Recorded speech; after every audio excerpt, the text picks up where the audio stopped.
Are we ready? Yep. Okay, I'm going to call this meeting to order and ask that the clerk call the roll. Ammons. Could we have order? Ammons.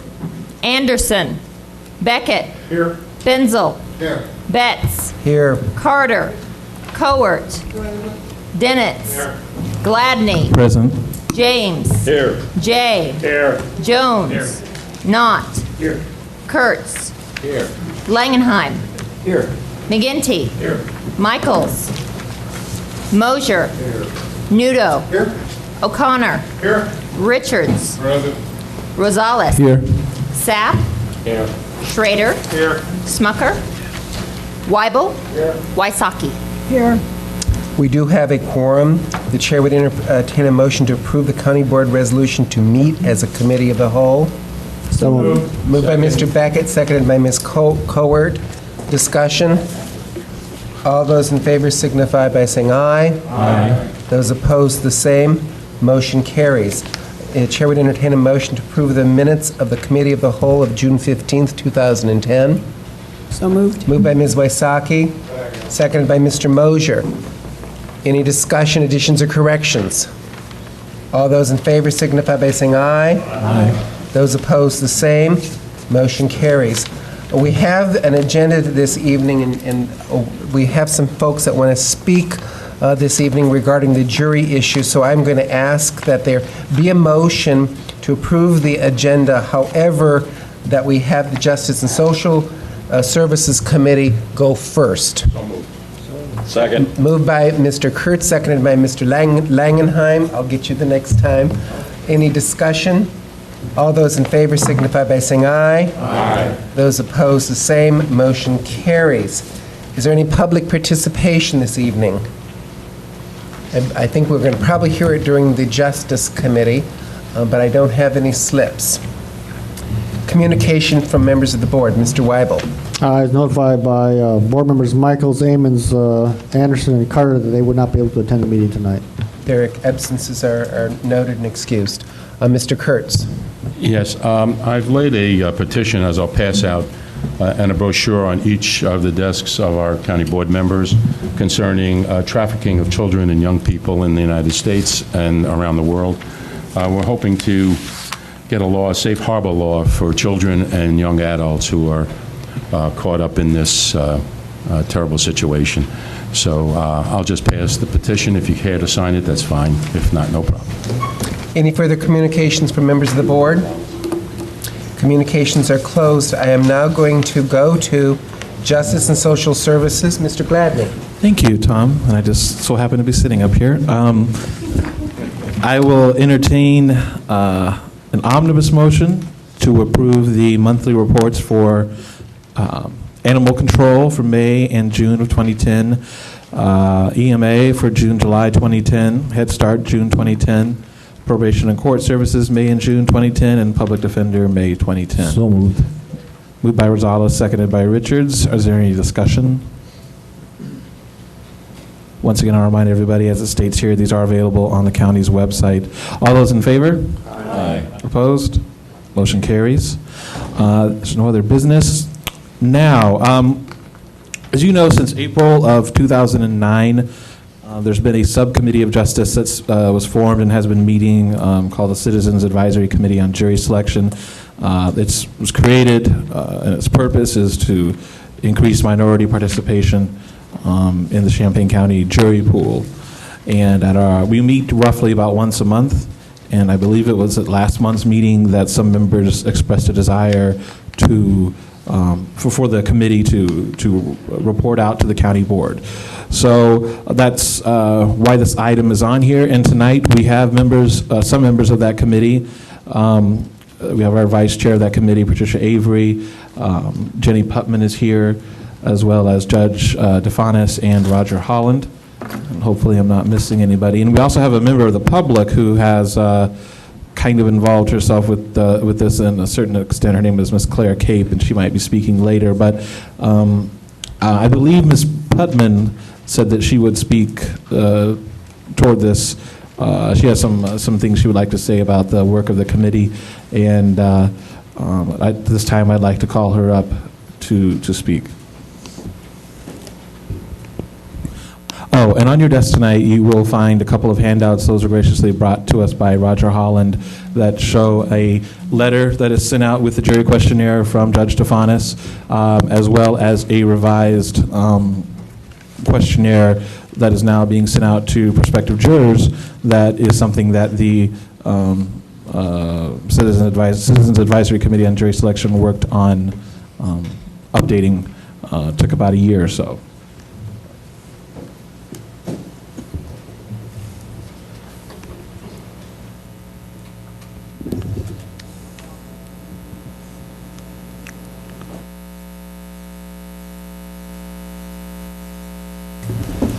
If you'd like to, Jenny, if you'd like to sit over there. Oh, okay. Actually, I think I'd rather stand. Is that okay? Whatever works. Okay. Matt mentioned the lists of minutes and reports that have a liaison relationship with the Justice and Social Services Committee, and another such list, another such group of minutes are from the Citizens Advisory Committee on Jury Service. So we, I don't know if it's Matt or Kat or Pius who posts those minutes when they've been approved, but you can read what we've been doing at our just about once a month meetings. We've been meeting about a year and a quarter, and I think it's been about a half year since our last report. Ms. Patricia Avery is the vice chair. Patrick Thompson is here. He's a member who wrote a public service announcement for us, wrote the script, and I hope that Patrick will be reading the script so that you can see what we're doing for outreach to the public. Claire Cape is active with the peer ambassadors, and she came to a meeting and was inspired during the course of the meeting to compose an offering, which I think would also be excellent as a public service announcement. Among the things that I have circulated for you at your desk, I'm grateful to Professor Steve Beckett for the original source material. I love that picture of a defendant cat with the poor thing's jury of 12 dogs. Now, is that any fair? But I think that's a great graphic. With permission from the creator, I would love to see something like that posted on billboards around town, perhaps in the MTD buses. I think things like that are terrific. And then also, thanks to Steve Beckett, we have the information about what has been the practice in a neighboring county where a judge decided to take things up another notch to ensure compliance with the summons, where people have been issued fines when they fail to appear. Our presiding judge, and you can correct me or say it in your own words, Presiding Judge Stefanis, does not want to arrest people into the jury box, and I agree with that. And also I agree with our sheriff, who I think has other uses for the limited resources rather than going and knocking on people's doors when they don't respond to the summons. But our job on the Jury Advisory Committee at this point where we are is to notch up our outreach campaign and let people know about their responsibility and honor to respond positively to the summons. I don't know at what point I should turn this over to Judge Stefanis, to Patricia, or to Roger Holland. Something that I'm really satisfied with has been the final revisions to the questionnaire that goes out to prospective jurors. It's easier to read. Omitted from it are questions that we believe might have turned off some prospective jurors. For example, having to respond whether or not a member of their family had been involved in a felony or had been arrested recently. I think by not having to answer that question, it makes it easier. Steve Beckett, I don't know if the juror qualification questionnaire has been circulated, but Professor Beckett, I think you'll be pleased to see that there is the self-reporting opportunity for the juror to indicate their race. We want to know what are the percentages of African Americans, of Asians, of Caucasian people who respond to the summons, because we're interested in how representative the 12 men and women and an alternate happen to be. But how do we find out? The court watchers who are from Professor Beckett's trial advocacy class and the League of Women Voters, so far they have been doing their best conjecture of the race of a defendant and a juror. But I shouldn't have said the defendant, it's of the jurors. But with the opportunity to self-report, we get a better idea of what is the racial composition of our juries. Jenny, I don't know if you feel comfortable with this, but I would also open the floor up to any questions from county board members, and if you feel comfortable answering those, or any of us on the committee can answer. Sure, but mostly I feel awkward. I'm the secretary, and I feel that Trish Avery, our leader, should be here, or Judge Stefanis. Otherwise, I can babble on and on, but I'm not. I see Mr. Sapp has his hand up. Yes, go ahead. Hi, Jennifer. Hi. I was looking at the information left at the table, and I guess it's more of a comment, but the information left at my table was the old questionnaire, and I don't know if both of those were supposed to be left, because I had to look around to find the new one, so that was not in front of me. So when you were speaking about have you or a close family member ever been convicted of a crime, that question is still on the one that was left at my table when I sat down here. So I just wanted to comment on that. If some of those older ones are floating around, you may want to get rid of them.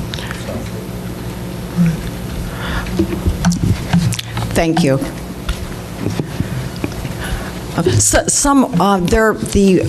The original questionnaire had more questions about the family's involvement with the court system. At least one question is necessary to retain, and that is if you are a close family member, are currently charged with a criminal offense, because that would come out by the attorneys during the voir dire questioning.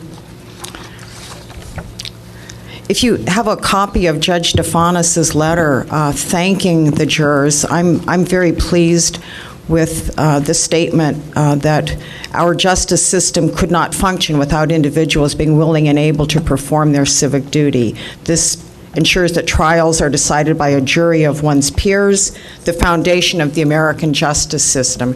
Previously, a letter like this was not sent to jurors with their questionnaire, and I just think it's nice to get a genuine expression of appreciation on the court's letterhead stationery when a juror is being initiated into this process.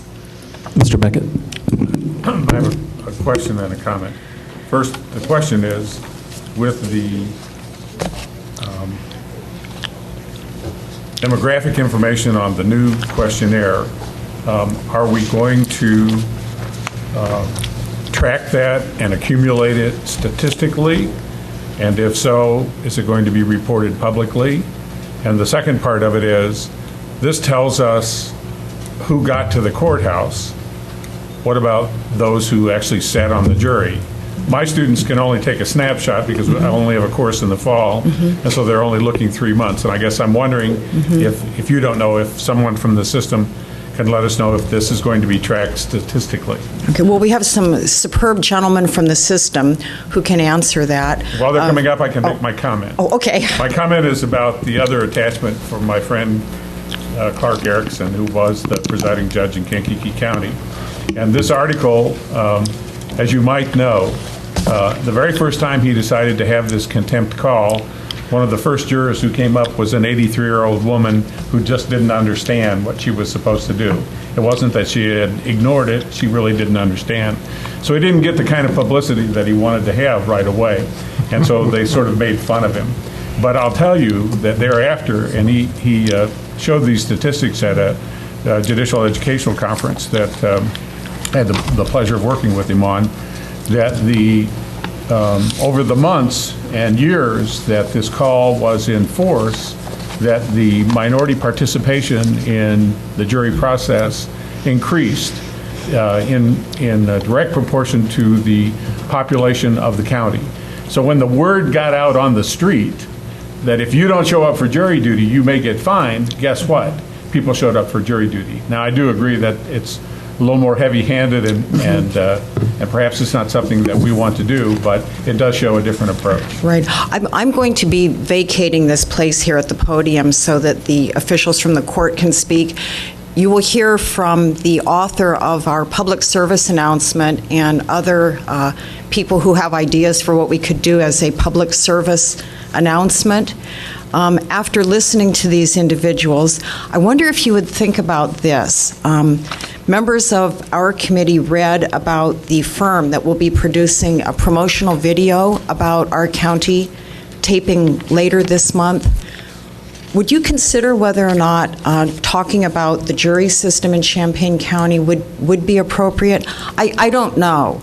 In our committee, we've talked about making our own video where you could watch our committee or see what the orientation video is like, which presently has Judge Ladd in black robes. We'd like to, we're thinking of making another video with perhaps Patricia Avery saying the words that Judge Ladd says, or perhaps Patrick Thompson, rather than an official of the court, because that would be something that would grab the attention of the audience that we're trying to reach. And as I let the next speakers come forward, I will just say we do have a Legislative Affairs Subcommittee, which consists of Ms. Avery, our Public Defender Rosenbaum, and I. Now is not the time to approach the legislature to ask for funds to increase the stipend for jurors. Now, of course, is not the time to ask the legislators for anything. But we will be continuing our lobbying efforts in the after the new General Assembly and Senate convene. And Representative Jacobson, Senator Frericks, who are my legislators, have indicated a willingness to work with us, not just in seeing what we could do to increase the stipend, perhaps using some of the drug forfeiture money, seizures and forfeitures. That was one idea. It's something that Judge DeFanis is interested in.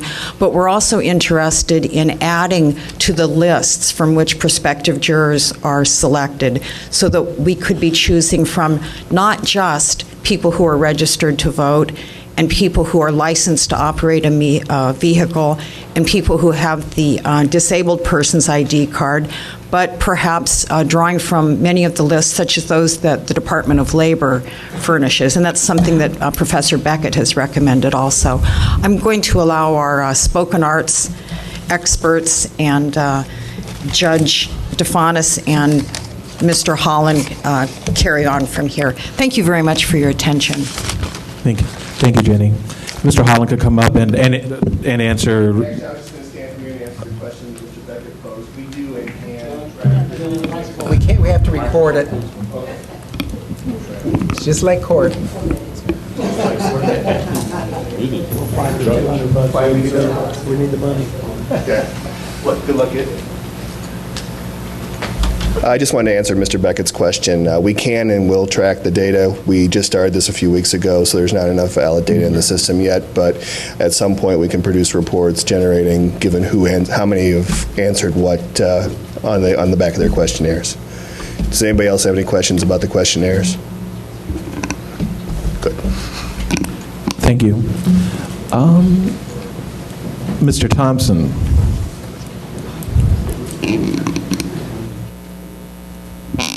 Patrick Thompson has recorded a PSA announcement as part of the work on the committee to talk about his experiences and relate them in like a 30-second soundbite, and that has aired on a few radio stations here locally. And I think you have a copy of that? Okay. You want to read that out to the board? Say a few words too. Okay. Would you like me to say a few words first and then say this, or say this first? I will leave that up to you. How about I'll say this first and then I'll say a few words. Well, good afternoon, everyone. Sorry, but good afternoon.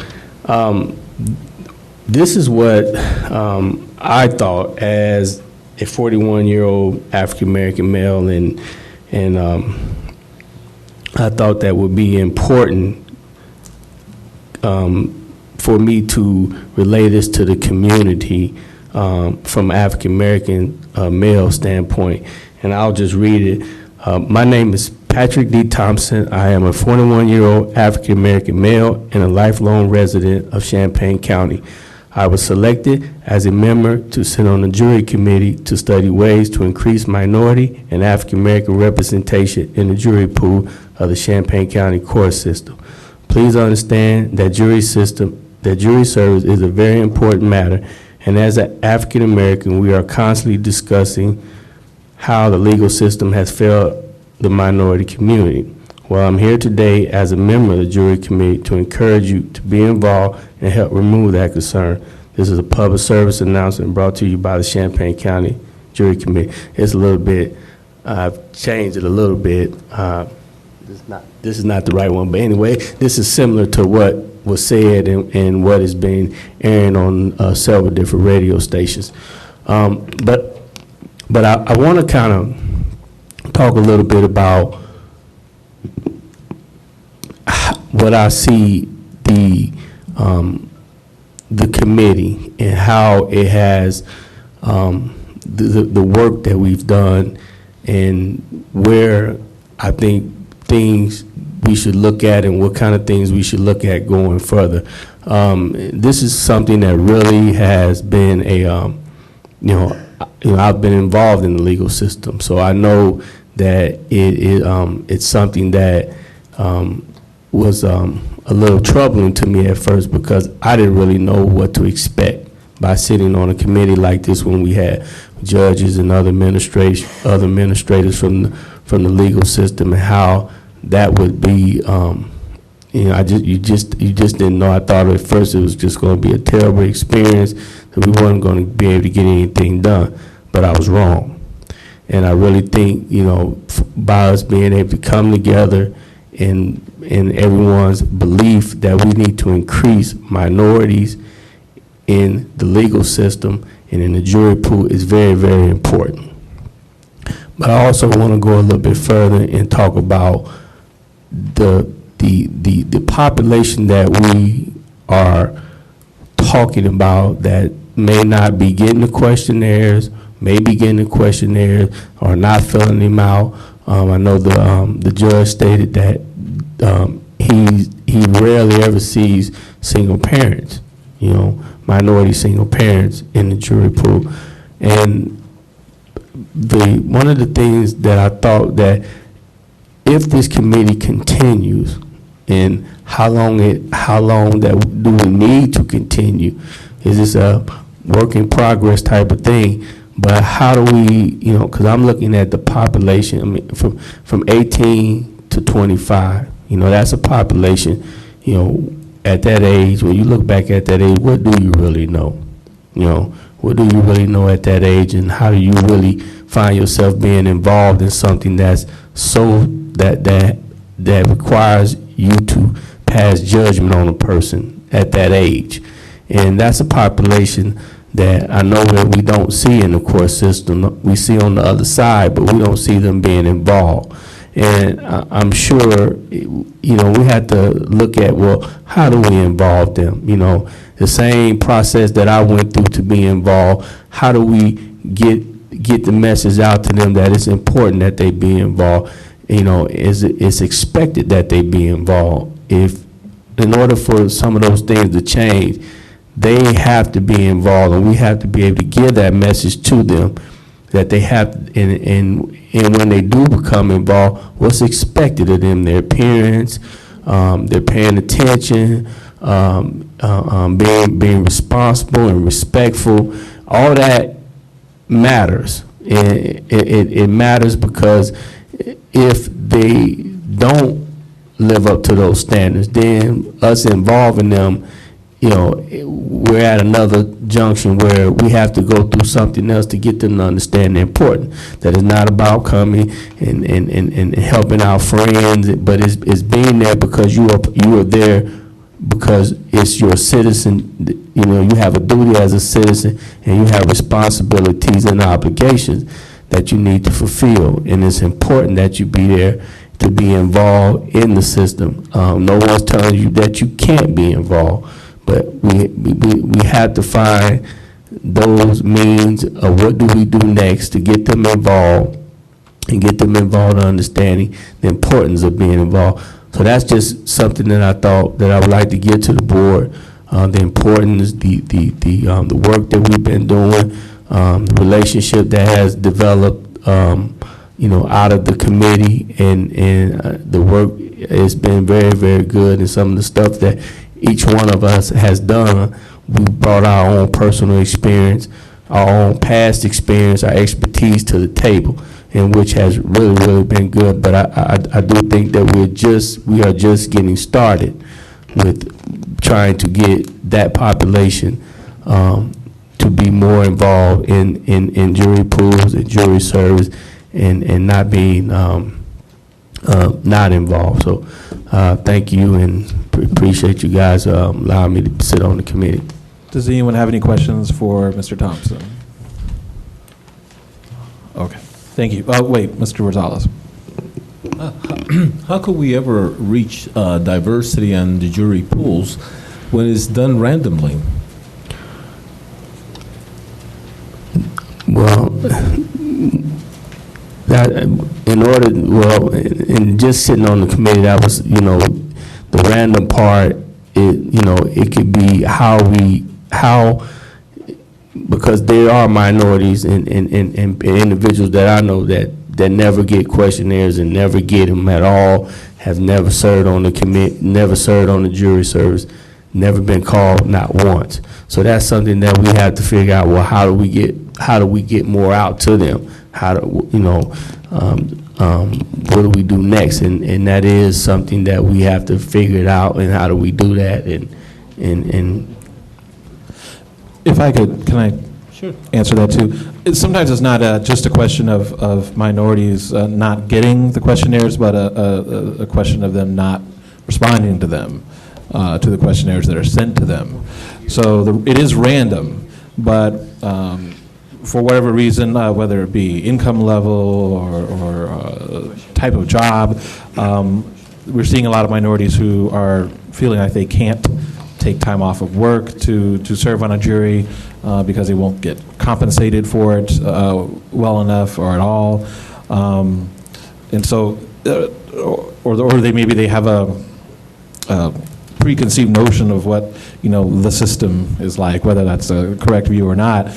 So that's kind of what we're trying to look. That's why we're looking at a few different things here to increase participation. It's not necessarily to change the random factor, but to get people to take this seriously, and to and I think Jenny was talking about that earlier. You know, to talk with legislatures at the state level to see if there's something that can be done about, you know, things like compensation or changes that can be made that are beyond the county's purview that can make this a more palatable option for people who for right now, for whatever reason, like can't afford it or don't think it's a good thing to do. But go ahead if you have another question.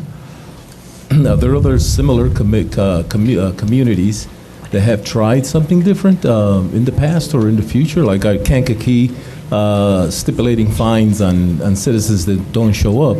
I mean, we're talking about basic citizenship, and basic citizenship is usually done through community organizations, such as, you know, Boys and Girls Clubs, such as, you know, the Boy Scouts, the Girl Scouts. It's done in school, it's done at home, not just done through a public service announcement. That's correct, and we have actually been talking with schools about getting the word out to them. And as to go to your question about other communities, I know Mr. Weibel sent out a communication. I didn't have time to read it, but because he just sent it out this afternoon. But that Madison, Wisconsin, Dane County up there is trying to increase.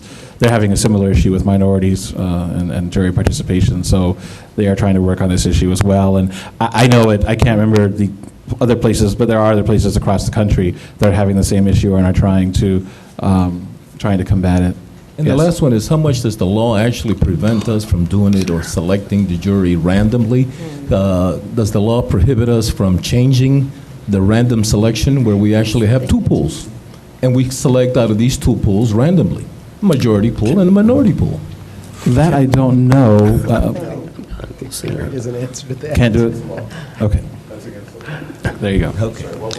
I didn't hear his answer. That's against the law. Okay. Mr. Kurtz. I'm assuming I can go. Then maybe I'm speaking out of turn again. Myself and Mr. Schrader, we've never been called to jury duty. We certainly would be happy and privileged to accept a summons to jury duty.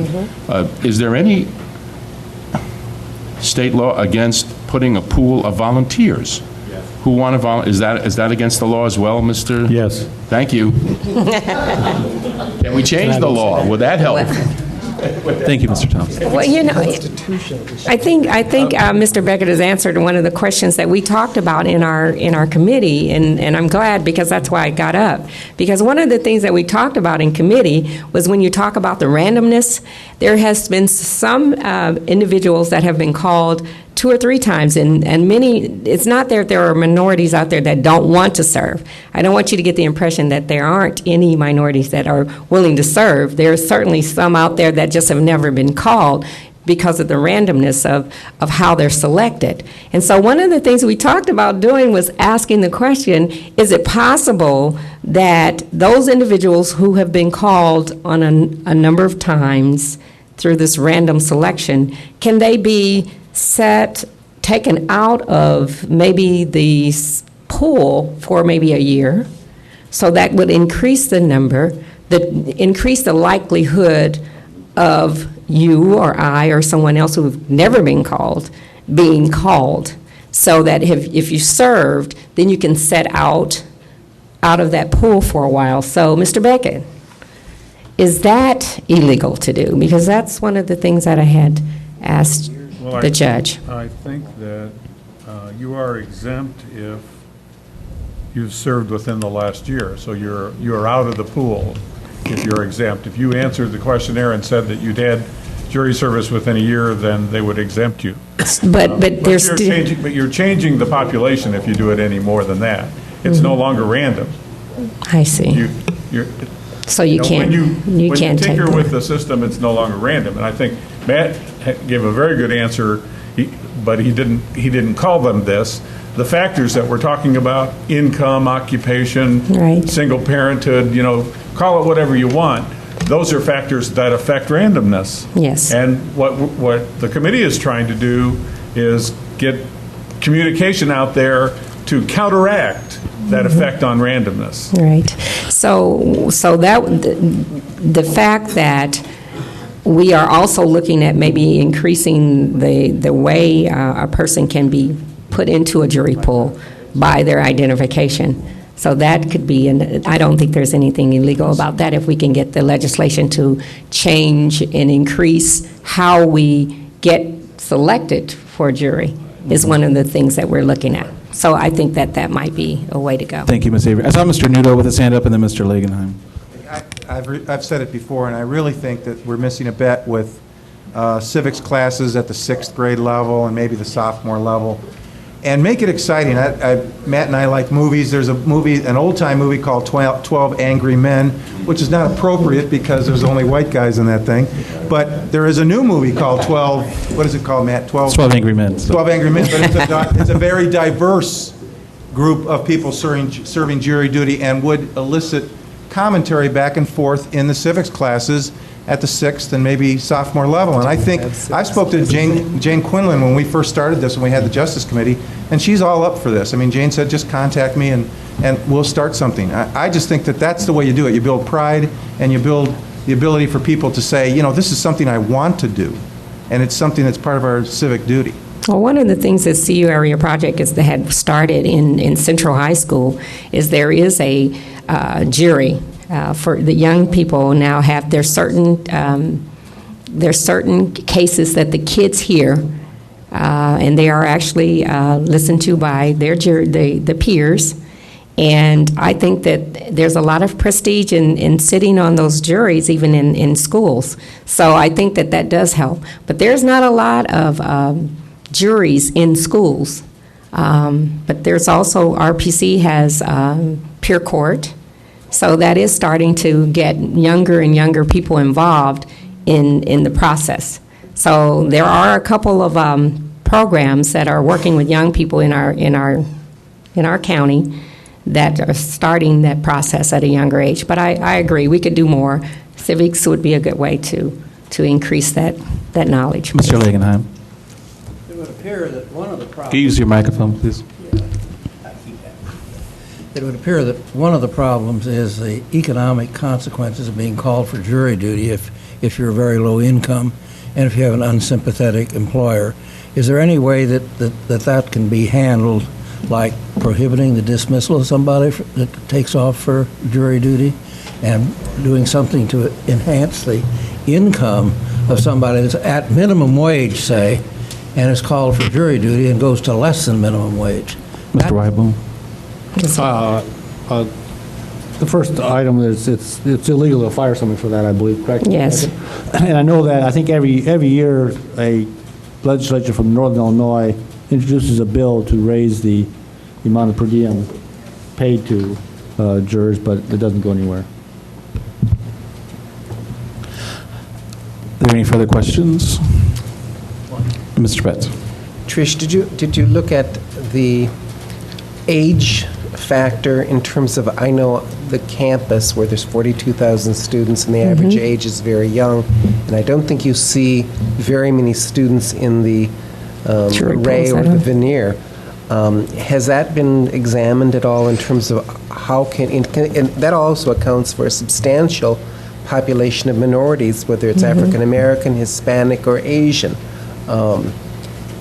Has that been looked at? I believe Mr. Brown, and he's not here, I wish he was here tonight, he did a study on demographics, and he looked at the campus area, and he looked at our whole county in terms of, and it's just very hard because they're so transit, the students, in terms of making sure they're getting those summons because they move so much. But I think that's an interest. We thought that was interesting to take a look at those students that are out on campus. But it's very difficult because they move.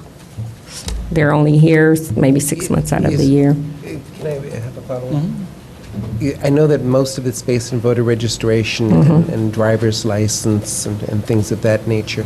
But what about other ways in which to do it, just using university registration for students?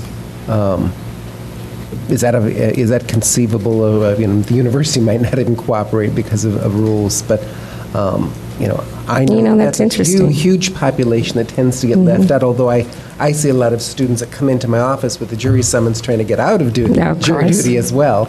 I was just wondering how. I don't know that we really looked at that, but that's kind of interesting to think that looking at the U of I's registration and what that could Parkland, do which I think to has a pool. a higher percentage of minorities. Parkland?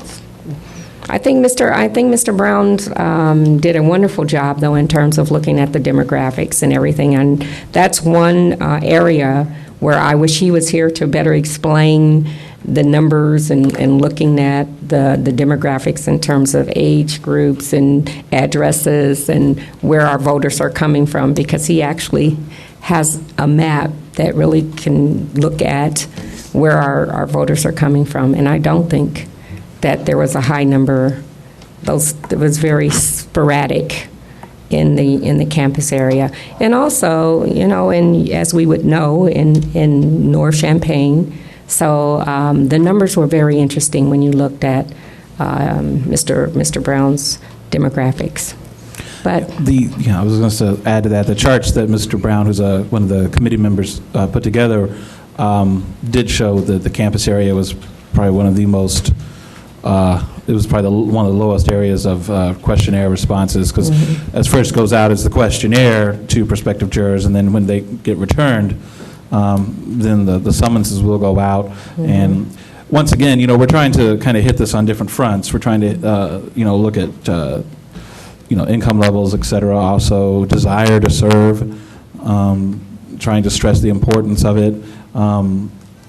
And then also, too, he's not here tonight, but Mr. Rosenbaum from the Public Defender's Office mentioned at one of our meetings how he saw a jury summons that I think was sent out about 2 years or so after the questionnaire had been sent back.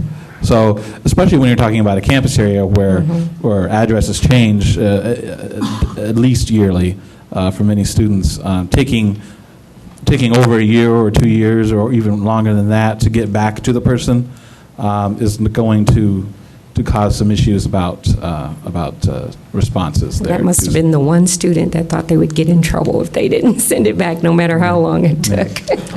Any other questions? Ms. Cowart? Yeah, Patricia, I don't know how feasible it is, but I'm going to be out at Champaign Urbana Day this Saturday, and I was wondering if I can get some of these here. Some of the new questionnaires. Questionnaires to have out there at the Democratic booth. Well, I don't know that that's the way that the questionnaires are. I think what we probably would more want to have coming from our committee is more information about getting involved in the jury selection. I think that those questionnaires are sent out as a matter of I don't know, that's just the way that things are. When you receive the questionnaire, you've been summoned. Maybe we could take a questionnaire, big block letters, put sample on it, front and back, so that people in the community can see there's been a change to the questionnaire, and nobody will be confused to think that they can fill it out. Yes. That way, we're getting information out to the community, but we're not running the risk that something's happening with our system. I think that's a wonderful idea. I think we could do something like that, blow it up and put a sample so that people can see it. We can work on that, Lorraine, getting you a sample of that to bring out. I'll actually be out there this weekend as well on Saturday with the kids, so we'll work on getting you one. Are you going to be out on Friday or Saturday? Both days. Okay. Thank you, Ms. Avery. Okay, we'll get Ms. Cape up here. Okay, Ms. And now, before we wrap this up, I wanted to bring up Claire Cape. She's a member of the public. You can go ahead and come on up now. And she came to one of our meetings and has written a poem that is germane to this discussion, and we are, possibly going to consider it for an upcoming PSA, because Mr. Thompson has done a PSA, but we are looking to do more of those, so we can get several in rotation over the next few months. So, Ms. Cape, if you'd like to read what you've written, thank you. Oh, he's already introduced me, so that's not necessary. I'm happy to serve in this community in whichever capacity I can. I have a background in community organizing and social work.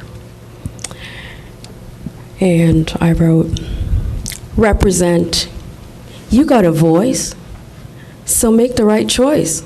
Return the questionnaire. You can help to keep it fair. Return the questionnaire. And secondly, I'm going to read a poem that Brother Aaron was supposed to be here to read, but he's unable to make it. So I've offered to lend my voice to his work. It's called My Trials. I'd rather be judged by 12 than be carried by 6, depending upon from whom I have to pick. Will it be 12 that see me as a predator and a vulture, or 12 that see me as a competent competitor and understand my culture? My life is in their hands. This trial is more than just a scare.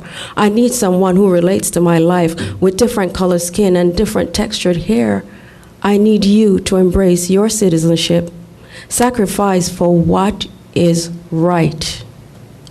Please fill out the questionnaire.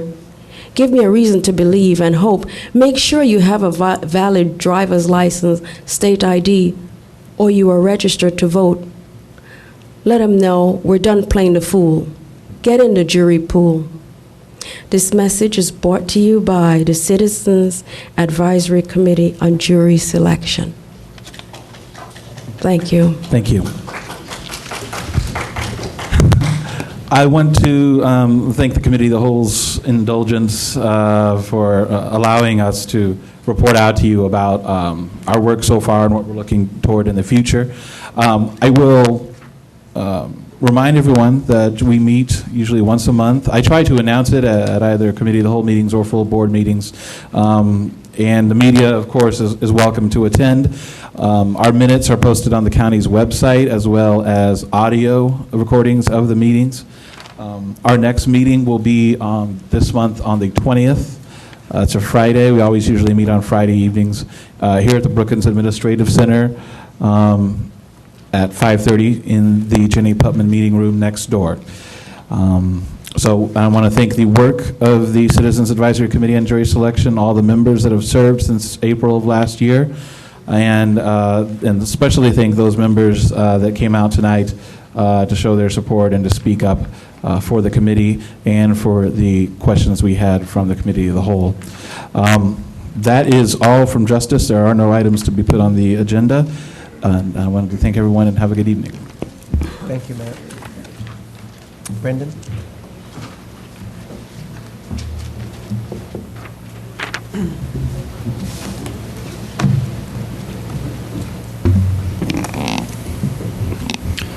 From Finance, I would entertain a motion to consider the first three items, 1, 2, and 3 under item A in an omnibus fashion. They're all from RPC. They're all revenue neutral. Is there a motion to that effect? So moved. By Lorraine, seconded by Geraldo. Is there any discussion on those three items? Larry?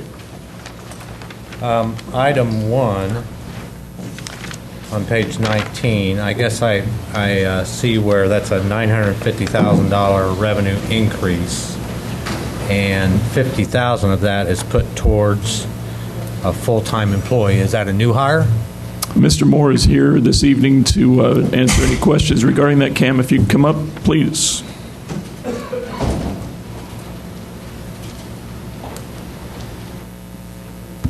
I'm sorry, I didn't hear the question in the back of the room.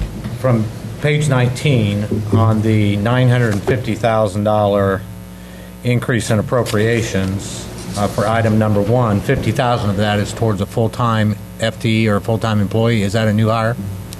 Actually, it will not be a new hire. What it will be is when we ramp this program up, we hired some additional staff. Some were hired on a part-time basis. Some were hired on a temporary basis. What this will allow us to do is the part-time employees will actually be working more hours, and the temporary employees, one of which we thought by the end of September that we would be letting go, will actually stay on with us longer. Please. And the employees are needed to do what for this grant? These are actually administrative employees, and the way I would characterize this is we don't actually do the weatherization work. We hire local contractors to do that. But we have to do several things, one of which is our staff goes out. We do outreach to locate potentially eligible properties. Then our staff actually go out and they do the assessment. We actually perform the assessment to determine what level of energy savings we may be able to achieve. And then once the work is done by a local contractor, we have to go in and do what we call finaling the job. We go in and inspect the job. And there's some administrative aspects to this too, because there's a lot of reporting required with this program. Okay, and then if I may, if we could talk about number 3, which is on page 21. I assume the answer to that question, $100,000, there's a $500,000 increase in appropriations for this particular line item. $100,000 of that is going towards full-time. I assume that the answer to that would be the same. There's no new hires for that particular program? Yeah, that is true. And there's only $200,000 going towards the actual labor. There's another $200,000 for remit marriage license surcharge. What's that? Actually, that is a misprint. I said the same thing when I saw it. I'm like, what do we have to do with marriage license fees? Actually, I think what happened is inadvertently, I think our staff put in the incorrect account number for that, and it should not read marriage license surcharge fees. What would that 200,000 be going towards then? That 200,000 will be going towards actually weatherization work and contractor payments. We have the corrected budget amendment here, which is the one that you'll be signing, and the corrected line item is weatherization materials. Yeah. Okay. Other questions for Cam? Other questions on these three items? Alan? I have to abstain from the first one because there are residents in my community that Is it is it that. friendly with the mover and the seconder to break these up so that the first one is separated? So that would be Lorraine and Geraldo. Is that okay? Okay. Thank you. Other questions on these items? We'll take number 1 first. All those in favor say aye. Aye. Any opposed? And Alan's an abstention. Numbers 2 and 3. All those in favor say aye. Aye. Any opposed? Those motions carry. Thanks, Cam. Number 4, Budget Amendment 64 for $264,000 to pay for roof replacement on the Idleas building. Is there a motion for approval? So moved. I'm sorry, I didn't see who did the motion by Stan, seconded by Geraldo. Discussion. All those in favor say aye. Aye. Any opposed? Motion carries.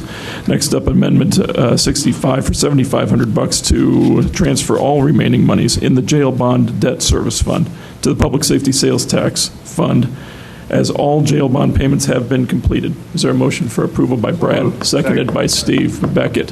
Discussion. All those in favor say aye. Aye. Any opposed? That motion carries. The next 3 items, 6, 7, and 8, are all from the circuit clerk. The first one is Budget Amendment 70, increased appropriation of $50,000, increased revenue of $75,000 to create a budget line to pay for the court case files formerly paid by General Corp to achieve required budget cuts and to establish revenue line for this new fund. Is there a motion for approval? By Steve Mosier, seconded by Geraldo. Discussion. Al? There's additional revenue of $25,000. Where's that going? At this point, she doesn't have any plans to spend it, so it will remain in the fund. Okay. Other questions? All in favor say aye. Aye. Any opposed? Motion carries. Next up is Amendment 71 for $14,900 to pay for an employee formerly paid out of General Corp to achieve required budget cuts for fiscal year 2010. Is there a motion for approval? So moved. By Stan, seconded by Barbara. Discussion. All in favor say aye. Aye. Any opposed? That motion carries. Next up is item 8, Amendment 72 for $30,000 to restore money inadvertently omitted in the creation of the fiscal year 2010 budget. Is there a motion for approval? By Barbara, seconded by Michael. Discussion. Brad. Yes, the circuit clerk and her chief deputy believed that $25,000 had been budgeted in this courts automation fund for expenditure for fiscal year 2010. And in fact, it was not there when the budget was adopted. And so they are now asking to have that added to this year's budget, as they did have anticipated equipment needs that would need to be taken care of this year. Other questions? All in favor say aye. Aye. Any opposed? Motion carries. From the addendum, this is a amendment number 73 for $140,500 in terms of appropriations or increased revenue of $179,000. This is a receipt of an ARRA fund to continue expanded early Head Start services to 56 infants, toddlers, and pregnant women. Is there a motion for approval by Lorraine, seconded by Pius? Discussion. Larry. Again, I don't know if there's someone here who can speak to this. I don't quite understand totally maybe what the program facilitates, but I noticed there's an awful lot of funds put out for facility and office rental. Are we getting a new office space? There's $8,000 for janitorial services. There's $5,000 for automobile and vehicle expenses. Is this a home program where they're doing things of that nature? Or? Cam. I heard part of that question, so let me see if I can try to answer that as specifically as I can. If you have additional questions, I'll try to answer those. Some of the money that is listed in here, we are doing remodeling of facilities, so there's building expenses involved in that. We have to remodel buildings to accommodate increased enrollment. I think I heard something about transportation costs. Part of what we do with the Head Start program is we actually have staff that are both, we have staff called family advocates and home visitors. They actually go into the homes and deliver Head Start services. We also transport children and families to medical care, dental care, other type of services that we're required to provide to them. So I think that's probably what most of that transportation cost is related to. Okay, and again, I guess my question is, the grant is $38,000. It seems like a tremendous amount of that is in administrative. So how much program is actually offered for this $38,000? It says increase the program. Right. Are we hoping to get how much benefit out of this in an increased program? Well, I think that we have administrative costs, and we're allowed to keep, I believe, up to 15% of the grant for administrative costs. So any costs listed as administrative are things that have been part of our approved budget that was submitted to the Office of Head Start. And so they've approved those expenses. Any other questions? All in favor say aye. Aye. Any opposed? Motion carries. Thanks, Cam, again. And lastly, on amendments and transfers is amendment number 74 for $38,365. These are additional appropriations for Department 610, which is also Head Start. Discussion. Motion for approval first by Pius. Is there a second? By Steve Beckett. Discussion. All in favor say aye. Aye. Any opposed? That motion carries. That is it for amendments and transfers. I'm going to send around the sheets. Please, just the Finance Committee members sign this. And we are on to Administrator's Report. Deb. The General Corporate Fund 2010 projection report is at your seats tonight with the green cover sheet. The revenue projection is basically holding fairly steadily with where it has been. The sales tax revenues, which are the 1 cent and the quarter cent, basically coming in with close to where we projected. The 1 cent's lagging a little bit behind. The corporate personal property replacement tax is definitely going to be lower than what was budgeted and what we have historically received. One line you'll notice, income tax, we've been watching. Income tax has been tracking to be down by over $800,000 the last several months. We received 2 months' payment in July from the state. So we are now 4 months behind. And the treasurer has been in touch with the comptroller's office, and there's an indication that we should receive a payment every 30 days. So this reflects that we would receive 4 more months of payments this year. We should actually receive 5, but this anticipates that we will receive 4. So that number is higher than it has been at $2.1 million. Next month will tell. If we get another payment in August, then maybe we can really, believe that this is true. But at this point, I just want to cautiously warn you that this may be a little bit optimistic. On the flip side, though, on salary reimbursement, which is just a couple lines above that, the state did send us, the state reimbursement line, the state did send us some rather substantial payments in July.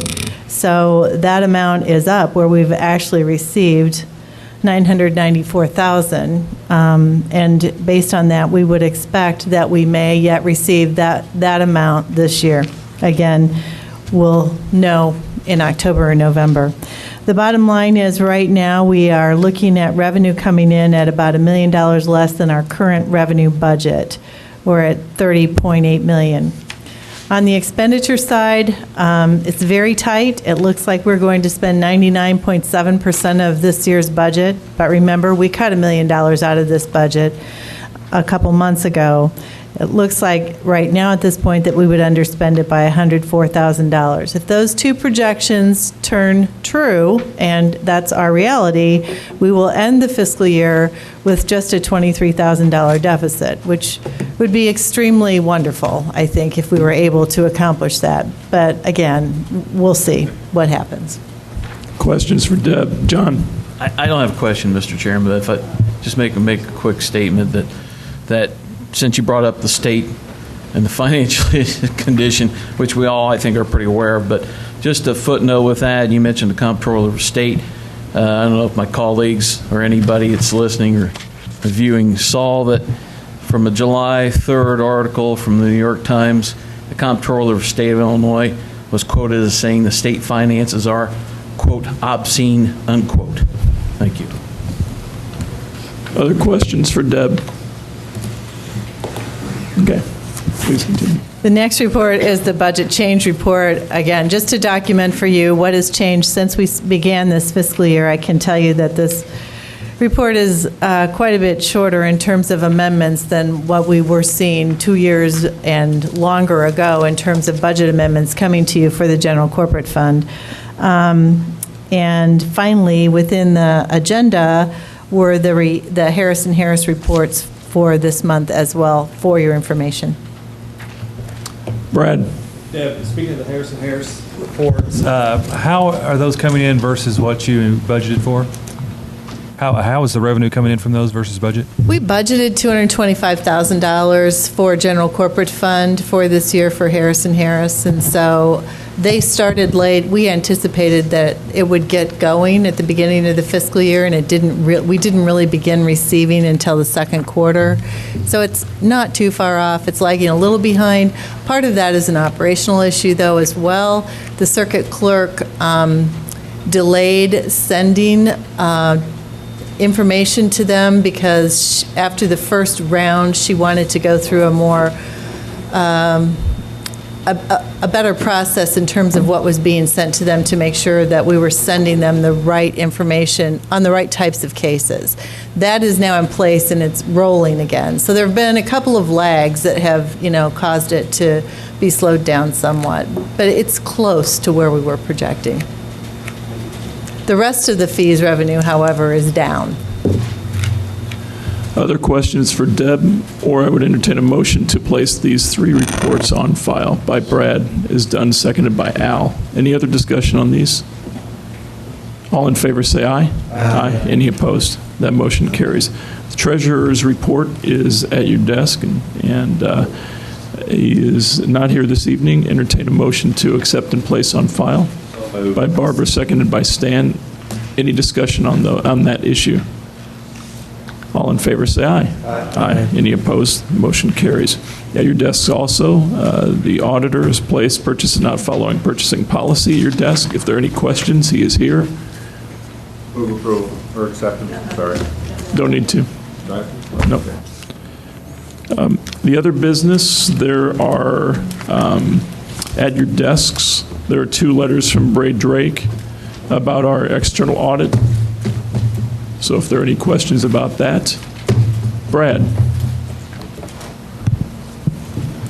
It says here again that the auditor's office was again late delivering the audit to the outside auditor. I just wanted to check, Deb, is that going to affect at all the award that they have been getting for the last 20-some years? I believe they received an extension for the application for that award, and it was submitted on time consistent with the extension. Okay, thank you. Any other business? There is no chair's report. The items to be placed on consent from finance are all of the budget amendments except for item A because of the abstention by Mr. Nudo. And that's it from finance. Thank you. Policy, Personnel, and Appointments. We have a series of appointments. Mr. Chair, if you could make a omnibus motion for those that are uncontested, that might save some time. I would love to do that, but I believe I still should read them off, correct? Hey, if you've got the voice, go I will for it. point out that all of these, the terms are all the same for every one of these from September 1st, 2010 to August 31st, 2013. So bear with me. Beaver Lake, Joseph Earl. Blackford Slough, Valerie Rogers. Conrad and Fisher. Richard Rayburn. Drainage District Number 10, Town of Ogden, Leon Bloom. Fountainhead, Mark Shaw. Kankakee, James Boland. Kern Compromise, John Park. Long Branch Mutual, Dave Menenga. Lower Big Slough, Frank Eller. Nelson Moore Fairfield, David Bright. Ocow, Steve Stirwalt. Owl Creek, John Nelson. Besodom Slough Special, Dennis Butler. Prairie Creek, Arlen Boer. Raup, Ray Idias. Salt Fork, Salt Fork, James Kirk. Sangamon and Drummer, William Siegfried. Sumner Number 1, Brian Buss. South Fork, Ken Decker. St. Joseph Number 3, Michael Hastings. St. Joseph Number 4, Francis Osterberg. St. Joseph Number 5 and St. Joseph Number 6, Gary Gannon. Triple Fork, Cody Cundiff. 2 Mile Slough, Jerry Heinz. Union Drainage District of Stanton and Ogden Townships, Ray Aiden. Union Drainage District Number 1 of Philo and Crittenden, Jerry Thines. Union Drainage District Number 1 of Philo and Urbana, Donald Rice. Union Drainage District Number 2 of St. Joseph and Ogden, William Wilson. Union Drainage District Number 3 of South Homer at Sydney, Paul Dome. And Upper Emerald River Basin, Dudley Carroll. Is there a second to the omnibus motion? I'm going to make it Mr. Mosier. I think he knows them all. Any discussion? All those in favor signify by saying aye. Aye. Those opposed, the same. Motion carries unanimously. Willow Branch. I select Mary Wagner. Is there a second? Second. Seconded by Mr. Benzel. Discussion. All those in favor signify by saying aye. Aye. Those opposed, the same. Motion carries. Administrator's report. The vacant positions listing is in your packet for your information. County Clerk Monthly Fees Report. You can just receive it and place on file. I'll entertain a motion. Moved by Mr. Jones, seconded by Mr. Beckett. Discussion. All those in favor signify by saying aye. Aye. Those opposed, the same. Motion carries. We have some other business. The letter of support for the Regional Planning Commission Sustainable Communities Regional Planning Grant application. Mr. Kurtz moved that, and Ms. Wysocki seconded it. Is there discussion? All those in favor signify by saying aye. Aye. Those opposed, the same. Motion carries. We have some revisions to the Martin Luther King Celebration Awards process. I don't see Ms. Anderson here. If Mr. Weibel could update us a bit about this. Well, what it is that over the last couple of years, the people who are on the combined Martin Luther King committees have realized that there's overlap of nominations from each entity. For example, the same person getting nominated by one or more of the entities. And it's just sometimes turns out to be sort of competition for applicants, or nominees rather. And in discussion with this, we've all come to the conclusion that maybe we should combine the process and streamline it, make it much easier for certainly the members of the committees, and also I think be less confusing to the public, because the announcement for, they say the nomination would be from all the entities at the same time, be the same announcement, and so it would be sort of a pooling method, and we would end up having 3 awards, but we could nominate, it could be more than one person per award, it could be organizations. Everybody involved thought this would be a better idea. And therefore, I would like to actually move that that the process be changed as is typed out in my memo of August 4, 2010. The motion is second. Let me ask you something.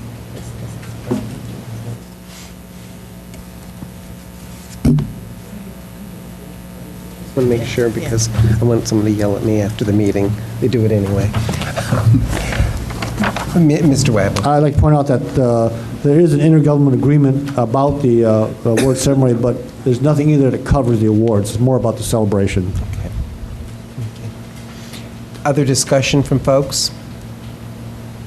All those in favor signify by saying aye. Aye. Those opposed, the same. Motion carries. Chair's report. Committee of the Whole structure review and discussion. Excuse me, Matt. We have an addendum for other. Oh, you're right. I apologize. And we do have the policy, personnel, and appointments addendum. There's an auditor's request for exemption to the travel policy. We need a motion. Moved by Mr. Weibel. Is there a second? Second. Second by Mr. Rosales. Discussion. Yes, Mr. James. I know they're asking for an exception, but is there anything in the policy that would address an issue like this if it came up?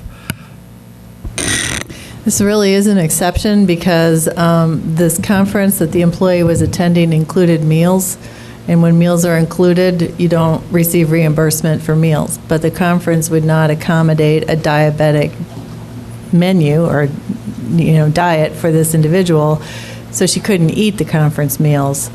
This is really an exception. The auditor and I talked about it. There's really no way to write a policy that will cover every single kind of situation like this. So that's why you're being asked to approve this exception. Wouldn't there be an ADA violation if we didn't? I think it would be a problem if you didn't. Yes, Mr. James. Well, I would think that a simple wording or a phrase in there would be that if there is some type of disability or special needs, that it would be, when attending a conference, that they could be looked at. But when I see this, and I know it's after the fact because she went and wasn't aware until they got there, apparently from what I read, but I just always hate opening up a can of worms because you're always going to have a few folks that think that, like me when I used to go to conferences, if I wanted to eat pizza and not eat what was there, we were told you get a per diem and that's it.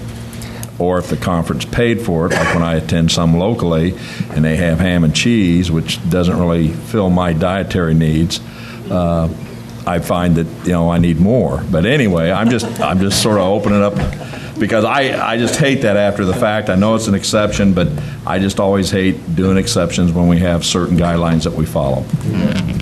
I think it's somewhat unusual that a conference would not be able to accommodate a diabetic requirement. I think this is unusual that she couldn't get that accommodation at the conference. I think we might run into an ADA issue if we didn't do this. The American with Disability Act, and this is a condition of employment, so I think we'd probably actually be violating the law if we didn't make this exception.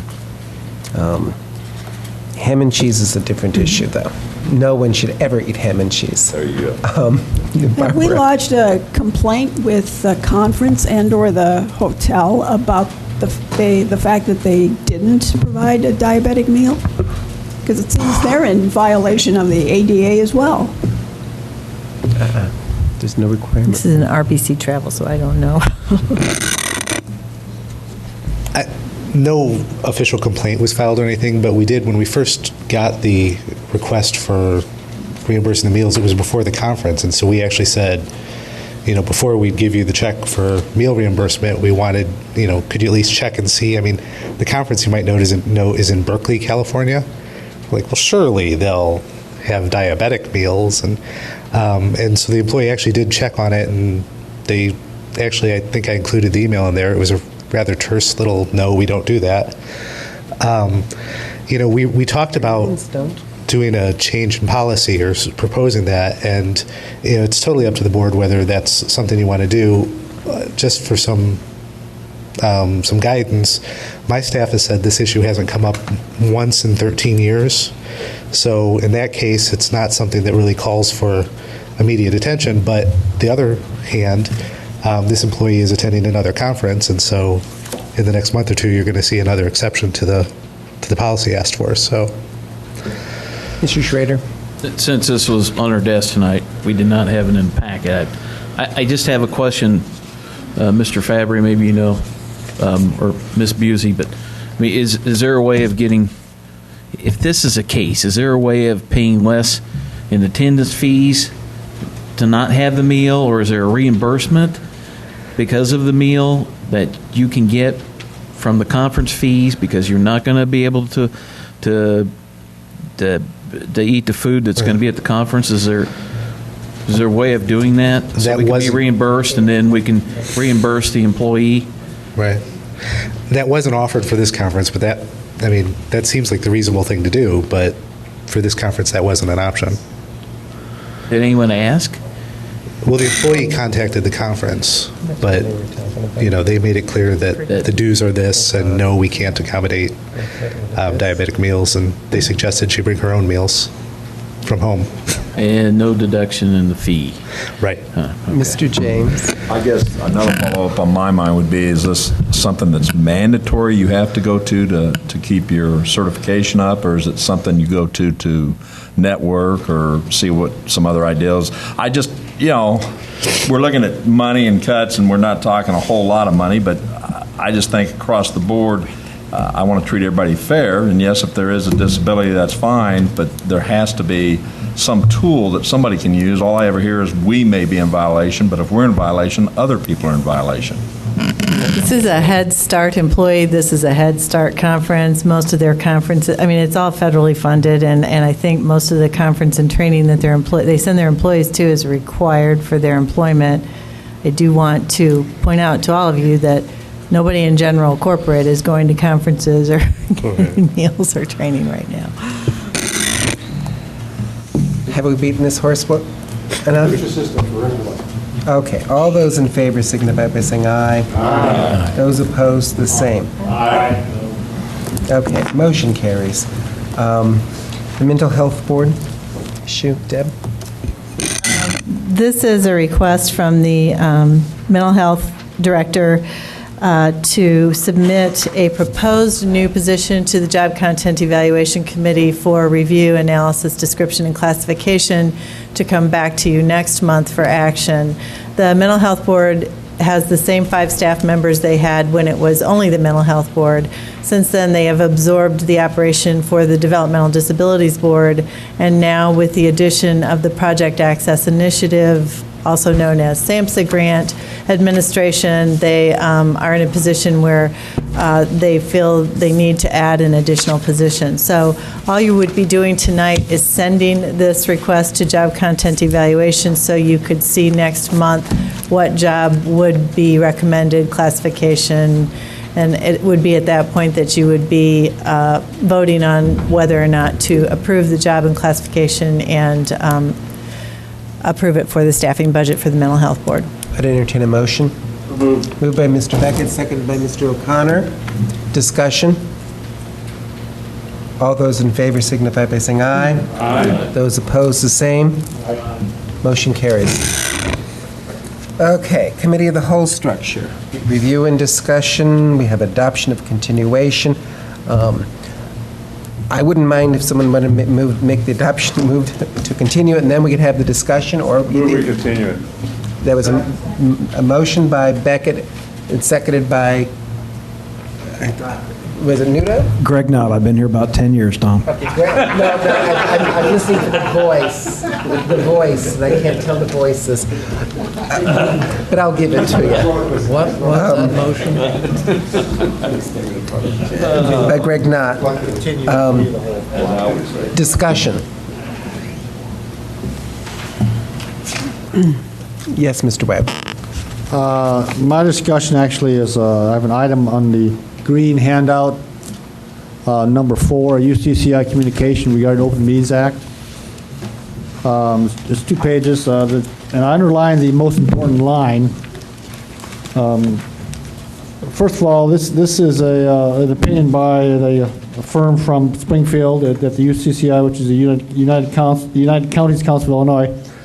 They offer services to counties, and in this case, they said if you have any questions about the Open Meetings Act, they would have this firm answer them. So this firm is a third-party firm, and what they're saying is that if you have a committee and you have members of the county board who are not on that committee, that those members should really act like citizens.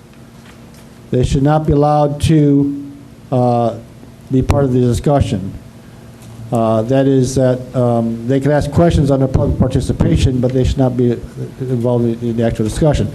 Because it goes down to is that the meeting is advertised as a meeting of the committee and not the committee plus more members.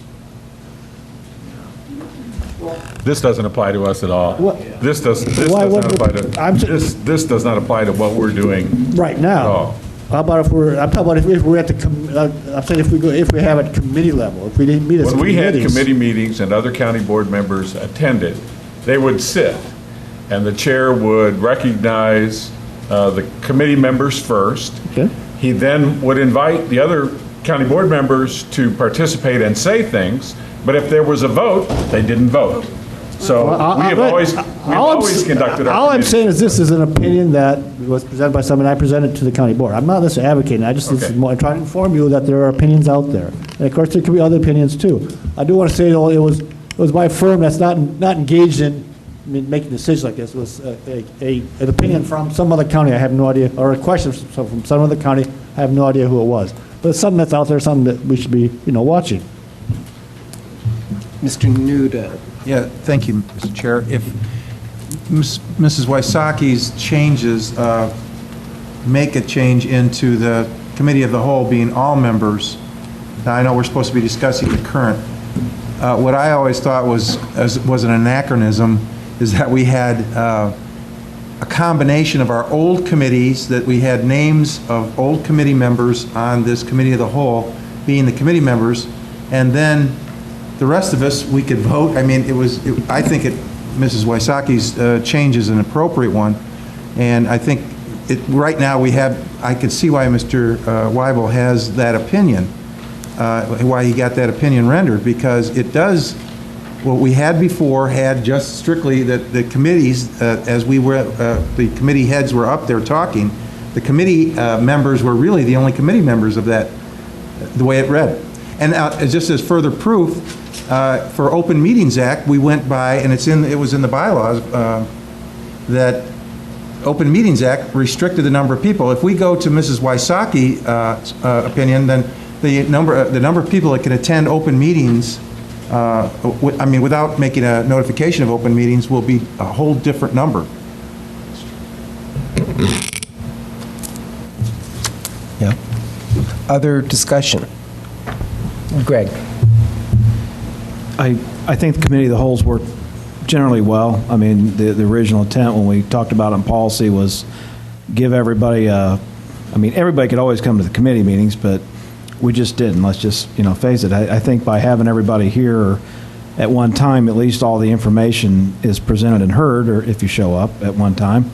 Downfall, I suppose, is when we had the 9-member committees, we probably had more detailed discussion about particular issues with, the committees, but personally, I think having everybody having more exposure to all the information when it's presented originally is a better concept. I do agree with Alan. I would like to see, just make it one committee of the whole and drop the other names. I think at this point it's proven that it's worked. I guess my other observation, some of our discussions are lengthy, but that's okay. I mean, that just goes with the territory.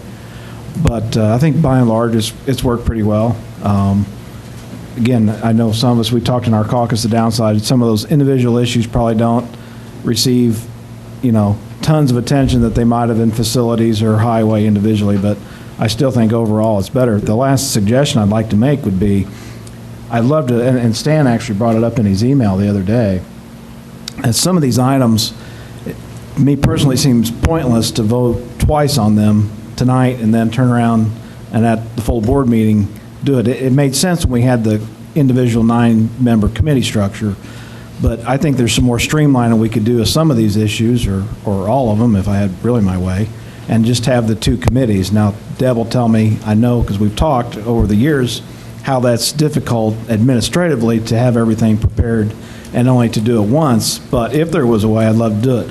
Final suggestion would be, and I brought this up a little bit, was on some of the financial issues, if they could be paired with a particular budget item, and that's not always the case. In other words, if we were voting on something to take an action and then there's a corresponding budgetary issue with it, to pair it together. Because one of the first questions we always have is, how are we going to pay for it? Well, if we had that right there together, paired, here's what it is, and then here's how we're paying for it, I think we wouldn't have to come back maybe later and explain it again if there was a way to perhaps pair those up. Other thoughts? Mr. Mosier. I would like to see policy and finance separated into one meeting. Policy'd be on one night and finance would be on another. I know that's probably an impossibility.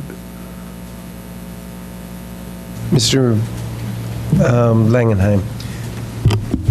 This isn't going to be very popular, but the idea of having the 6 committees with a smaller membership led to a discussion conducted by people who self-selected themselves on those committees because they were interested in the topic.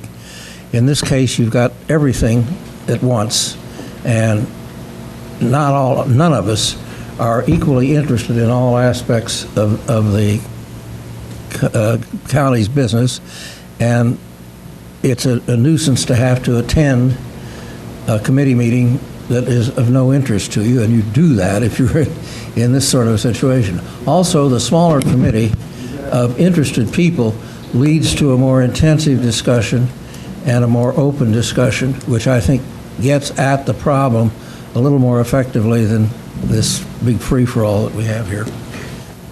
Barbara.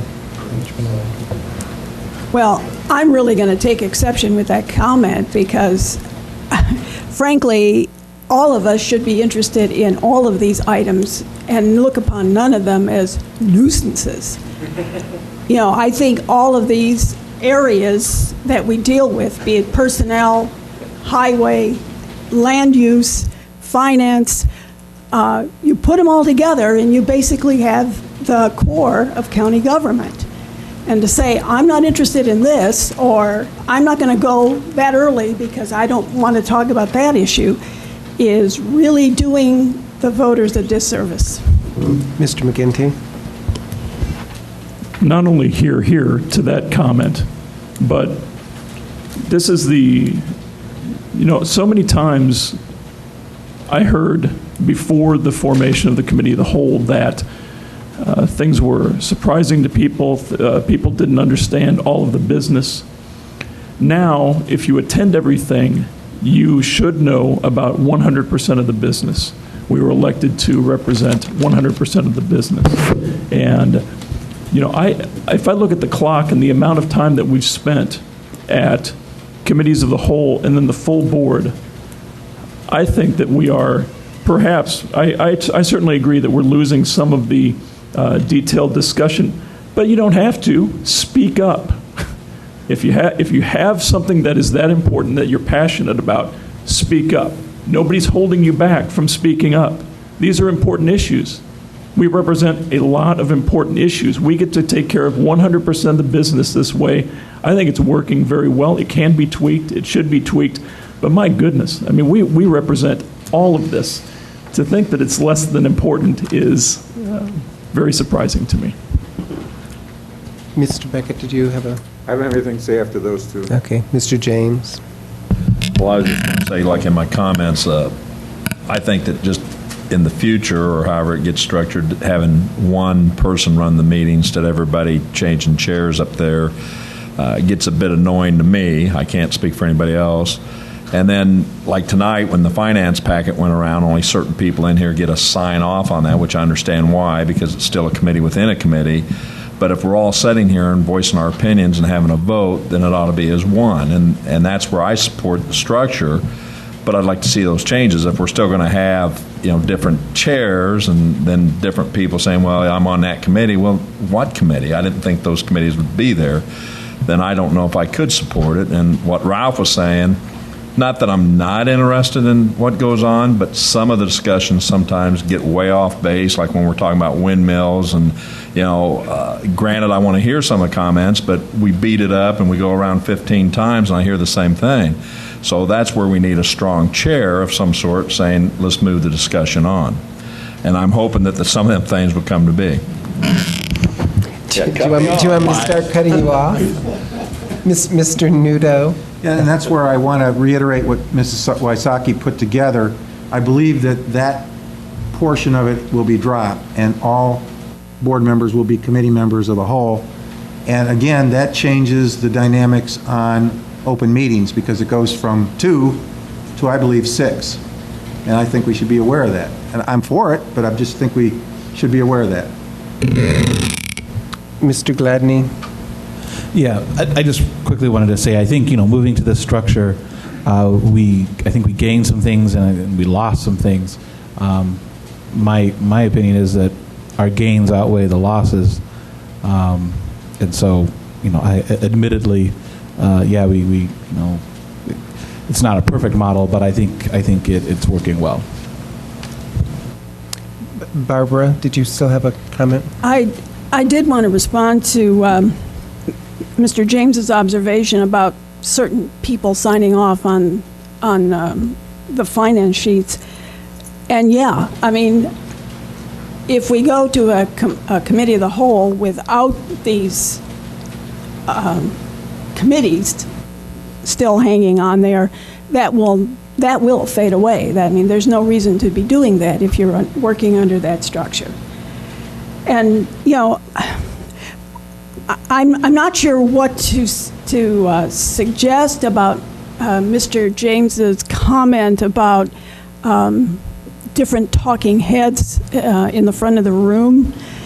But one of the things that I think we can gain off of this is that by having not only a board chair, but also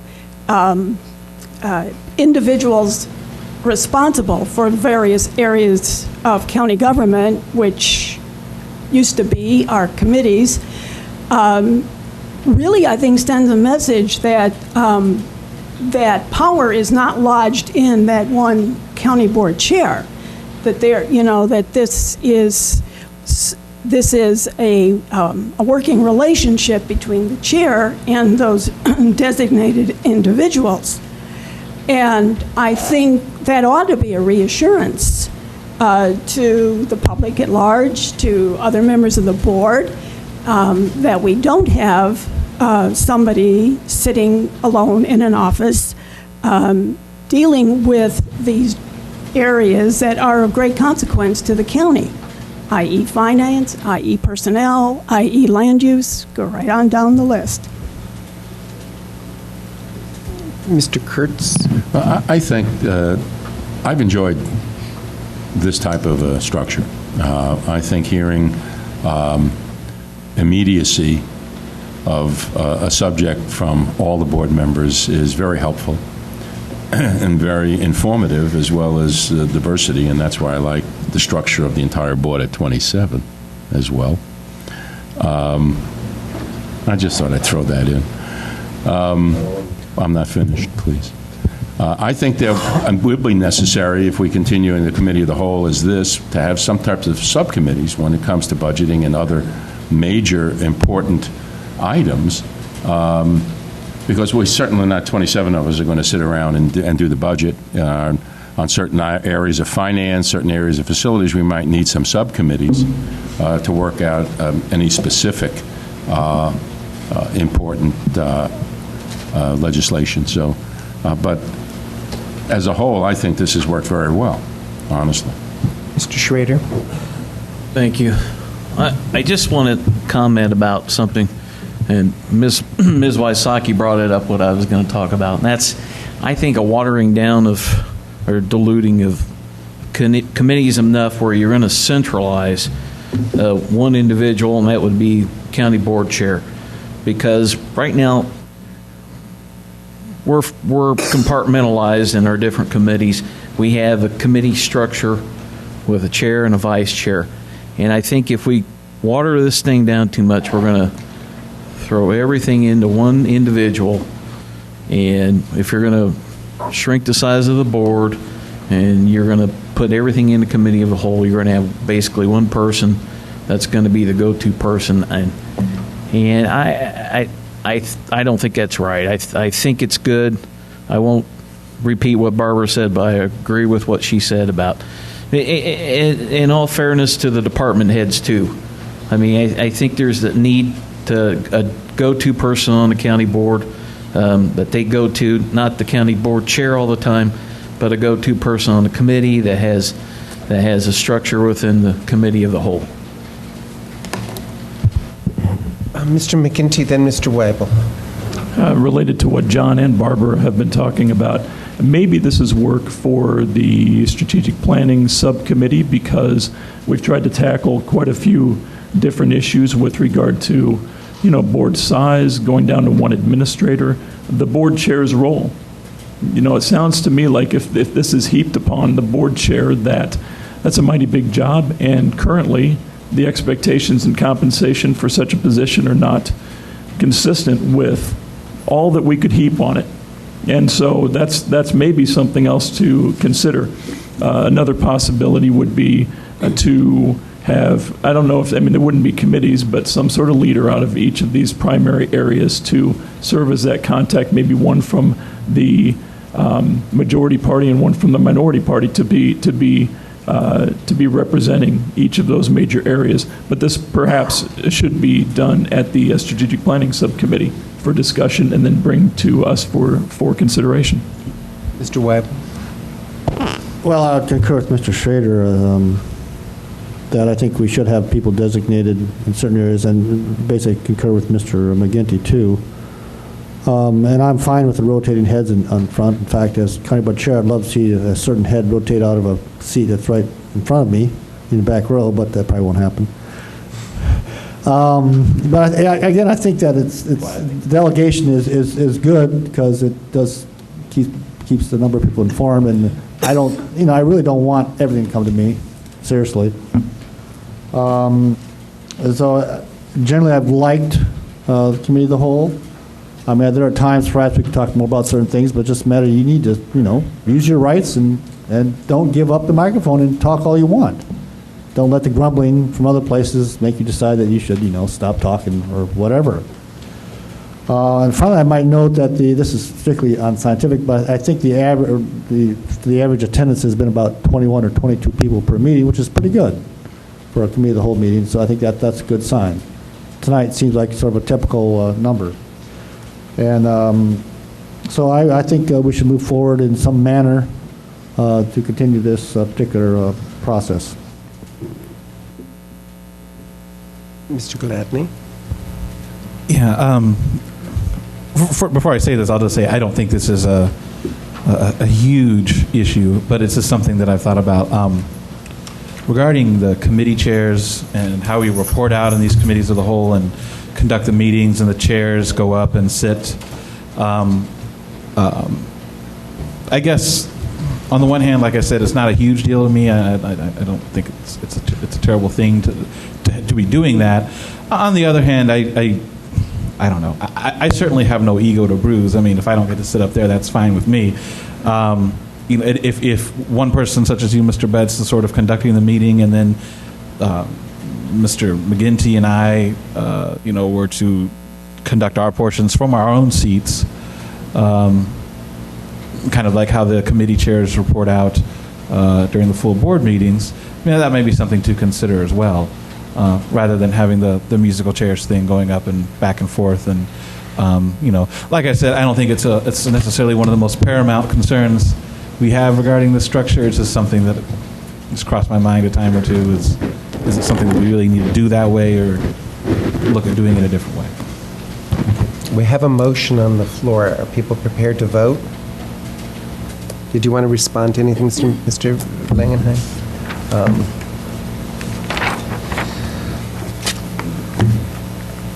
I'm going to comment because I was a person who was not excited about the committee of the whole. I foresaw some problems, and I had been very pleasantly surprised to see how well it has worked. It's been remarkable. I think there are some drawbacks. I think one of the drawbacks for folks is some of the committees that people fought to get on, such as ELUC, because they passionately care about that committee. And that committee developed a lot of expertise over the years of people who understood land use issues, zoning issues. I think some of that gets diluted, some of that expertise gets diluted by the committee of the whole, but that is a function of the other members not bringing themselves up to that particular level of expertise. And I will acknowledge that is a very difficult area for a lot of folks. If you do not have a good background in geography and geology and cartography and zoning in terms of the legal aspects, it can be difficult to keep abreast of it. Certainly a lot of folks who come in from urban areas, some of the highway issues are probably not the prime reason they ran for county board. That doesn't mean that they're not important issues, because every highway we build really impacts everyone in the county, whether you live on Oregon Street or in Rantoul, it always impacts you. But all of us bring to the process our different values, our different approaches, our different expertises. There are pluses and minuses to any system. Part of the problem that we have in discussion in this room is the way the room itself is arranged. That's part of the problem. We are all talking over each other. We're not even looking at each other. We can't. It's the way the room is designed. So when you sit up here, you really notice. You might be looking at me, talking to me, or talking to the camera, but you're not talking to the person or responding to the person who has raised a point that you want to address. And I would really like to see us at some point address that issue. I know we don't have the money to rearrange this room. I raised this with Mr. Inman some years ago. But that is also part of the problem with discussion. If you look at meetings of other governing bodies, they have a round table at their study sessions where they talk to each other, have the audience participate. I think that can be very valuable. You could do that with a smaller committee. You cannot effectively do it with 27. You might be able to do it if the county board is reduced a bit. I throw this out only for folks to think about the next term, because I think if everyone should get a chance to sit up here and conduct a meeting and see how difficult it is in terms of, when it's difficult to chair the meeting, and I don't care who you are, but to watch how people are simply talking over each other's heads. And that is not good discussion. Even though we have real quality people, the give and take is not really there. So I'm just sharing these thoughts. I've been pleasantly surprised at how well it's worked. It could definitely use some tweaking, but we're gonna tweak it. Any other comments? All those in favor of the motion signify by saying aye. Aye. Those opposed, the same. Motion. Aye. There was an aye. Motion carries nonetheless. I'd like to have my negative vote recorded by name. And Ralph Langenheim votes no. Okay. We have recommendations for county board rules and discussion for additional rules. The reason the adoption of rules for changes presented July 22nd is there is because our rules say that when you present the rules, you then have to put it on the agenda, and it's not a discretionary matter on the part of the chair of the committee to not do so. So that is why it's there. And I can either entertain a motion, or we can wait and have discussion and bring it up combined with the other suggestions that folks have. Mr. Weibel. I move that we make the changes to rules as proposed in the memo dated July 22nd, 2010 on page 71. That's second by Mr. Rosales. Discussion. Mr. Weibel. The main gist of the rules are that it allows motions to be deferred to a future date, and also clarifies on which motions can be forwarded to the county board at the regular meeting. Further discussion. Mr. Noodle. How is that different from just any procedural thing on deferment? I mean, we have that already in our repertoire, do we Mr. not? Weibel. Robert's rule says that committee of the whole, all final action must be at the, including deferring, can only occur at a regular meeting. So it's a Robert's rules issue. According to Robert's rules, you cannot defer a motion at a committee of the whole. Everything has to go to the county board meeting. So if you defer, it's not going to the county board meeting. This allows you to defer. I agree with Mr. Weibel, Chair Weibel. That's true. The way our rules are written, Robert's rules come first, and if we have a modification, it has to be in our rules. If we have a modification of Robert's rules, it has to be in our rules, and that's what this accomplishes. Further discussion? All those in favor signify by saying aye. Aye. Those opposed, the same. Motion carries. We have some discussion of additional rule change recommendations, which people, when we were talking in the main motion, did bring up some of those ideas. Folks want to talk about them tonight. We cannot take action on them because they're not for an action item. They could be put as an action item next month now that they've been properly noticed. Barbara, did you want to? No, I have nothing to add to what beyond what I've said, but basically my intention here was to do the modifications that pretty much represent how we have worked with the Committee of the Whole for the last, 8-9 months. Basically, the references to committees is taken out.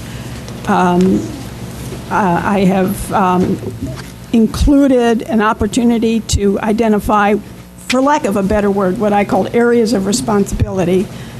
I didn't quite know how to phrase that, but I think you all get the idea that the major areas of responsibility are essentially the work that the 6 committees have been doing all along, and that the title of committee chairs takes on a new title called Deputy Chair for Finance, for Personnel, for Land Use, right on down the list. And again, that seemed an appropriate heading because, again, the word deputy chair, I think, implies a relationship between those individuals who are point people to the staff people to whom with whom they work. And also, as I said, I think it's a good way to kind of diffuse the work of the county board chair, so that essentially they are deputies to the county board chair in those specified areas. And the others are, the rest of the changes, even though it looks like a lot of strikeouts, are again trying to get the rules to conform to what I have seen play out in the last 6 or 8 months as we have experimented with this form. Do you want this placed on the next agenda for action? I do, yes. Okay. Mr. Weibel. I will point out the proposed changes allows for the creation of special committees, which would formerly would have been subcommittees, such as like labor.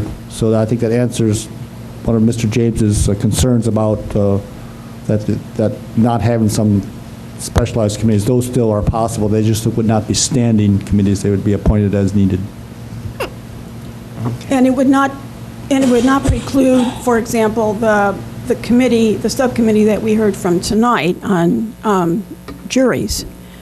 If we realize there's a reason to have a special committee for some purpose, we're certainly free to do that. Comments, questions?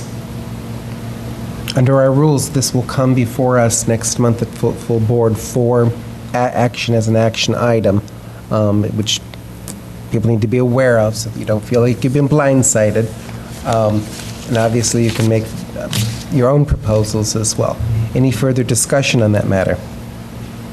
And are we done with business? Sure. On page 10 of the suggested revisions, under B, meetings of committees, does that require further revision? Because it still refers to standing committees and how the committee, it doesn't talk about areas of responsibility. Is it possible that that section also needs a rewrite? On page 10? On page 10 of your... Item 14? What are we... I don't have what you... I have what I printed off. It's 16, number 16, structure of areas of responsibility is A, and B is meeting of committees. Oh, yes.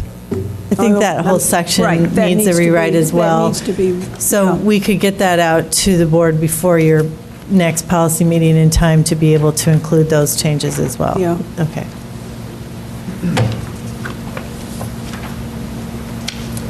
Any further comments, questions? Okay. Designation of consent items. All of the appointments with, did anyone have there were an abstention? Okay. All of the appointments are on consent.